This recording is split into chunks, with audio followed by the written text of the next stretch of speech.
Lego Battles, my childhood game, and my favorite game of all time. But what about its sequel, Lego Battles Ninjago? Well, I have some mixed opinions about this game that I'll rant about in this video. So, let's see what this game has to offer and is it worth it or not. So let's talk about the campaign. The campaign in this game is okay. It's not as memorable as the Battles campaign, but there are some missions that are good. Now, I can't really remember all the missions like I can in LEGO Battles, but none of the missions are really like boring or, well, I guess a few are, but it's alright. It's not the best campaign, but that's really the only thing this game has to offer in a sea of dog shit. Oh, the performance. It's terrible. This game runs about 30 seconds per frame. It's so bad. LEGO Battles never had that game crash once, but this game also decides to crash every single time I play it for some reason. Why? Like, why does it do that? Why did they just nerf the performance so much? And yeah, and especially since online multiplayer is a thing now, Battles is still playable, but from watching Ninjago played, it just felt so slow paced. And even if you're not playing multiplayer, it still sucks. Alright, so now let's talk about the gameplay.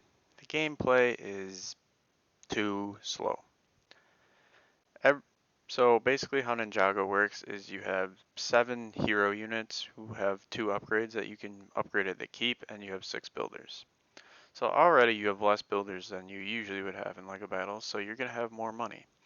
But also, not only are the units more expensive than they are in LEGO Battles, but their upgrades get ridiculously expensive. So it's way harder to get bricks in this game, which just slows the game down, and since it's running so slow, the game is really slow. But to add insult to injury, it's also harder to get gold bricks in mining and harvesting. Mining now only gives you 20 bricks instead of 25 per time. Like, why? Can I ask why? And then harvesting now gives 35. But the worst part about it is it doesn't get boosted at a brick bank. So now it's impossible to get bricks. You have expensive units, and why? And then buildings in this game have so much health that it takes forever to destroy them, which like further complicates the game. Like just it's so slow paced, it's so annoying. And oh my god, the worst thing about this game's performance is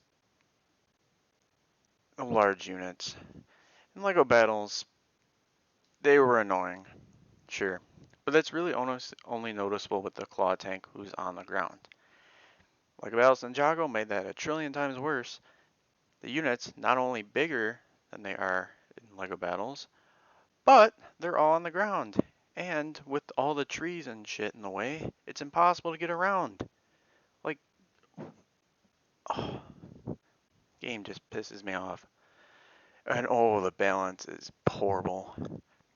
So first of all, Flashbang is essentially an EMP slash ESP from LEGO Battles on steroids. It lasts 20 times as long, and the frame rate is hitting the shitter, so it also makes it feel like it lasts a whole minute. You can have everybody on your team have Flashbang, and it just slows the game down even more. And the game's balance is stupid as well. Like if you thought LEGO Battles balance was gone, this game is just terrible.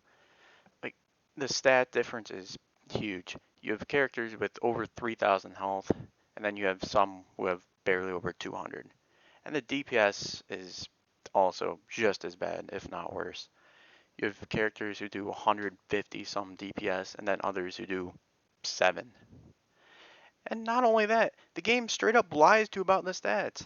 Oh, you must think, okay, Lance Spears 1. Okay, he's squishy, but at least he has high damage. Nope. His attack rate is slow as shit. So He's not good at all. What's the point of picking him? He's low health, but he also doesn't do damage. Like, the game just straight up lies to you. Alright, so that's all I have to say about this game.